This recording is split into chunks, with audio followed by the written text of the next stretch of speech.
Oke, Ibu akan presentasikan.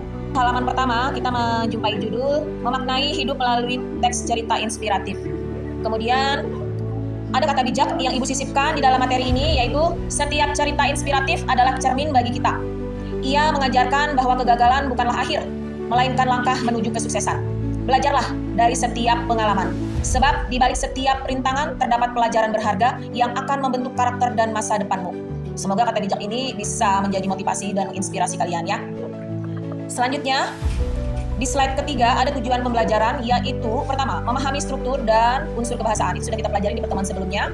Yang kedua, menganalisis pesan moral. Nanti akan ada contoh-contoh cerita inspiratif. Nanti kita coba untuk mendapatkan pesan moralnya apa. Yang ketiga, mengembangkan kreativitas. Siswa dapat menciptakan teks cerita inspiratif mereka sendiri dengan menggunakan elemen-elemen yang telah dipelajari. Elemen-elemen itu maksudnya ada struktur, ada gaya bahasa, dan gaya bahasa itu terdiri dari apa saja. Nah, itu maksudnya elemen-elemen itu ya. Selanjutnya, meningkatkan kemampuan membaca. Siswa dapat meningkatkan kemampuan membaca dengan memahami konteks dan makna dari teks cerita inspiratif. Kelima, mendorong untuk berdiskusi. Siswa dapat berdiskusi secara kritis mengenai cerita inspiratif, berbagi pandangan dan pengalaman pribadi yang relevan. Jadi melalui cerita inspiratif yang kita buat, itu bisa menjadi pandangan tersendiri bagi orang yang membacanya, dan bisa menjadi pengalaman pribadi yang relevan bagi si pembacanya. Bisa seperti itu ya. Yang keenam, membangun empati. Nah, di dalam teks cerita inspiratif itu kan ada nilai moral nih. Nah, dari membaca itu, lalu kita akan tumbuh rasa empati ketika dalam cerita itu menceritakan tentang seorang teman yang mendapatkan musibah, tapi dia tidak menjadi lemah, justru akan menjadi kuat, dan akhirnya dia menjadi sukses. Si pembaca itu merasakan empati. Ketika si tokoh mendapatkan musibah, perasaan pembaca bagaimana? Ketika pada akhirnya si tokoh mendapatkan kesuksesan karena dia belajar dari pengalaman pahitnya, lalu perasaan si pembaca seperti apa? Nah, itu namanya menumbuhkan empati.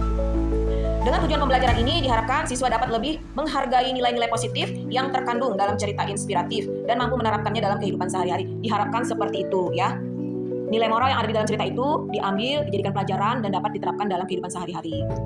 Selanjutnya, materi. Klik gambar astronot untuk membuka tautan materi. Astronot 2 itu bisa, coba diklik astronot 2. Nah, buka kedua aplikasi secara bersebelahan. Kalau muncul tulisan itu, kalian klik yang itu ya. Oke, punya Ibu bisa dibuka, lanjut ke situs eksternal.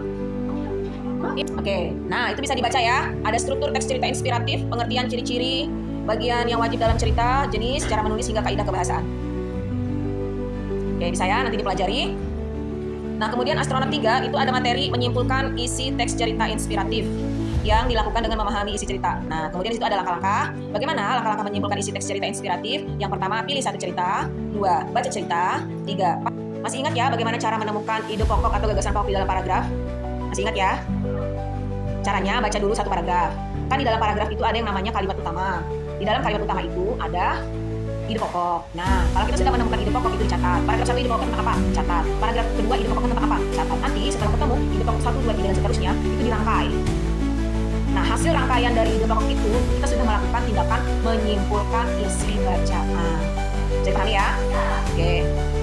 Terus di halaman selanjutnya, contoh cerita inspiratif. Klik buku untuk membaca contoh-contoh cerita inspiratif. Oke, kita klik bukunya. Kita akan ketemu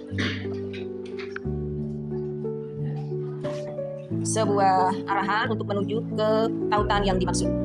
Kalau kalian diarahkan untuk membuka dengan akun belajar ID, bukannya dengan akun belajar ID saja ya, dia kapasitasnya banyak. Oke, nah ini ada 5 contoh cerita inspiratif yang menarik dibaca. Yang pertama, perjuangan seorang pemulung, kisah inspiratif penuh ketabahan. Nah, dari judulnya ini sudah terasa sekali empatinya ya. Seperti yang disebutkan di dalam tujuan pembelajaran tadi, bahwa menumbuhkan empati. Dengan tumbuhnya empati berarti secara tidak langsung kita juga menumbuhkan karakter kita ya. Coba Ibu mau dengar siapa yang mau membacakan contoh cerita inspiratif yang pertama ini? Siapa mau? Ibu tunjuk ya. Rahmat. Yang pertama, contoh yang pertama, perjuangan seorang pemulung, kisah inspiratif penuh ketabahan. Di sebuah kota besar yang padat, hidup seorang pemulung bernama Ali. Setiap pagi sebelum matahari terbit, Ali sudah bersiap-siap untuk mengembara di antara tumpukan sampah. Meskipun hidupnya tidak mudah, Ali selalu tersenyum dan memiliki semangat yang tak pernah beda. Suatu hari, Ali bertemu dengan seorang wanita tua yang setia di jalanan.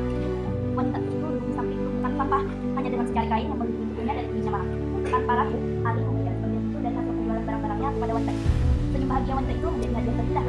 Setelah Ali menjadi inspirasi bagi banyak orang, karena meskipun hidupnya penuh dengan keterbatasan, Ali tetap memilih untuk bersyukur dan berbagi dengan sesama. Setiap langkah kecilnya memberikan bukti bahwa kebaikan dan ketabahan selalu membuahkan hasil, bahkan di tengah kerasnya hidup. Oke, kita beri tepuk tangan untuk Rahmat. Terima kasih sudah membacakan cerita yang pertama. Sekarang pertanyaannya, pesan moral apa yang kalian dapat dari cerita tadi? Angkat tangan. Pelajaran hidup apa yang kalian dapat dari cerita tadi? Pengalaman berharga apa yang kalian dapat dari cerita tadi? Ayo, angkat tangan. Tidak usah malu. Siapa yang bisa? Rezeki. Iya, betul ya. Selalu berbagilah kepada sesama, sekalipun kita juga kekurangan. Kan dia seorang pemulung ya. Ali seorang pemulung, hidupnya pun juga sakit. Tapi dia tidak tega melihat seorang nenek yang setiap malam kedinginan, badannya hanya diselimuti kain tipis. Tapi itu tidak menutup matanya untuk berbagi. Tapi hatinya selalu merasa bahwa si nenek itu juga butuh bantuan. Oke, tepuk tangan untuk rezeki. Ya. Sedikit kita bersyukur, banyak harus lebih bersyukur. Itu di akhir dari cerita ya, ada disebutkan, meskipun hidupnya penuh dengan keterbatasan, Ali tetap memilih untuk bersyukur dan berbagi dengan sesama. Itu sudah jelas padahal. Setiap langkah kecilnya memberikan bukti bahwa kebaikan dan ketabahan selalu membuahkan hasil. Bahkan di tengah kerasnya hidup. Dia meyakini itu ya, Ali meyakini itu. Tetap berbagi walaupun dalam keterbatasan, tetap bersyukur walaupun dalam kekurangan ya. Karena dia katanya ingin memberikan bukti setiap kebaikan itu pasti akan membuahkan hasil. Baik, sekarang yang kedua. Cerita yang kedua, melampaui batas. Kisah seorang pemuda yang menginspirasi. Siapa yang ingin membacakan? Oke, lanjut, rezeki bacakan. Di sebuah kota kecil yang dikelilingi oleh perbukitan hijau, hidup seorang pemuda bernama Rizky. Rizky adalah anak muda yang penuh semangat dan impian besar. Meskipun berasal dari keluarga sederhana, Rizky tidak pernah menyerah pada keterbatasan yang ada di sekitarnya. Tidak menyerah pada impian mereka. Kisah perjuangan Rizky mengajarkan kita bahwa impian itu bukan hanya sekadar khayalan, tetapi adalah pendorong untuk bertindak dan berjuang. Kita harus percaya pada diri sendiri, pada impian kita, dan kekuatan kita untuk mengubah dunia. Dan ketika kita melampaui batas-batas yang ada, kita akan menemukan bahwa impian itu tidak pernah terlalu jauh untuk dijangkau. Oke, tepuk tangan untuk rezeki yang sudah bacakan. Sekarang, apa pesan moralnya? Yo, angkat tangan. Yo, silakan yang ingin menjawab. Ya, Hairul. Jangan pernah menyerah. Kenapa kita tidak boleh menyerah? Karena itu bukan pilihan, tapi tantangan. Oke, betul ya. Menyerah itu bukan pilihan, tapi tantangan, harus dikalahkan ya. Terus, apa lagi? Ada lagi? Percaya diri, betul. Jangan keok duluan ya. Kita harus optimis, harus pede bahwa aku bisa. Aku juga bisa seperti mereka. Gitu ya. Apa lagi? Ayo. Sebuah mimpi bukan hanya sekedar khayalan, ya, tetapi adalah mendorong kita untuk berjuang. Berjuang untuk apa? Untuk mewujudkannya, ya, untuk mewujudkannya. Jadi mimpi itu bukan sekedar hanya khayalan, tapi wujudkan, begitu ya. Terus apa lagi nih? Adakah lagi inspirasi di dalam cerita tadi? Selain percaya diri, bahwa mimpi bukan hanya sekedar khayalan, ya. Ya, betul. Jangan lemah hanya karena ekonomi yang tanda petik tidak mampu, ya. Keberhasilan tidak hanya ditentukan oleh ekonomi kita. Banyak kok orang kaya yang tidak berhasil, dan tidak sedikit orang yang kurang dari segi ekonominya tapi dia berhasil. Nah ya, jadi faktor ekonomi bukanlah menjadi penghalang untuk mewujudkan mimpi. Ada lagi? Mungkin cukup dulu untuk contoh-contoh ya. Selanjutnya 3 contoh yang lain silahkan kalian baca sendiri nanti. Ada perjalanan seorang petani melihat keajaiban di balik kegigihan. Kemudian contoh yang keempat, sehelai kain putih, kisah kecil yang menyentuh hati. Dari judulnya sudah begitu menggoda ya. Tali persahabatan yang tak terputus. Silakan nanti dibaca dan ditangkap inspirasinya apa, pesan moralnya apa. Oke, selanjutnya kita beralih ke slide berikutnya. Nah, apa slide selanjutnya? Uji pemahaman. Klik untuk mengerjakan asesmen atau penilaian. Ada tanda panah yang menunjukkan kamu ke bawah ya. Silakan klik salah satunya.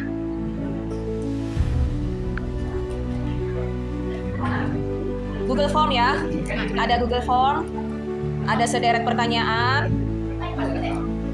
dibesarin layarnya supaya nggak susah.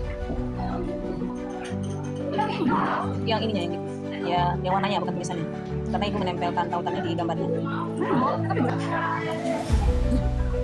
Di bawah handphone ya, ke bawah. Ini bisa hasil? Ya, jawab ya. Selanjutnya kita ke slide berikutnya, yaitu slide refleksi. Ya, refleksi dan umpan balik. Klik untuk mengisi. Klik gambar refleksi itu ya, gambar orang bercermin. Iya, konsekuensinya seperti itu. Selalu ada kekurangan, ada kelebihan. Jawab pertanyaan dari refleksi dan umpan balik ini ya. Nama siapa, kelasnya 9 apa. Lalu refleksi saya tentang pembelajaran ini adalah, saya mendapatkan bla bla bla dan mengetahui bla bla bla. Uraikan apa yang sudah kamu dapatkan dan yang sudah kamu ketahui. Pertanyaan kedua, menurut kamu apa manfaat kita mempelajari teks cerita inspiratif ini? Uraikan jawabanmu.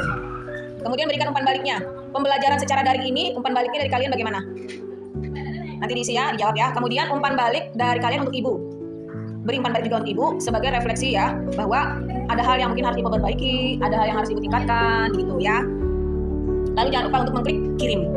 Oke, di slide selanjutnya. Sampai jumpa. Ada kata penutup dari ibu, kegagalan bukanlah akhir dari segalanya, tetapi awal dari pembelajaran yang lebih baik. Nah. Jadi, jangan selalu patah semangat ketika kita menemui kegagalan ya, tapi jadikan itu sebuah pelajaran, jadikan sebuah itu refleksi. Kenapa sih aku kok bisa gagal? Apa yang harus aku perbaiki? Apa yang salah dari kegagalan ini? Justru seperti itu ya, jangan patah semangat. Baik, sampai di sini ada pertanyaan? Aman. Oke.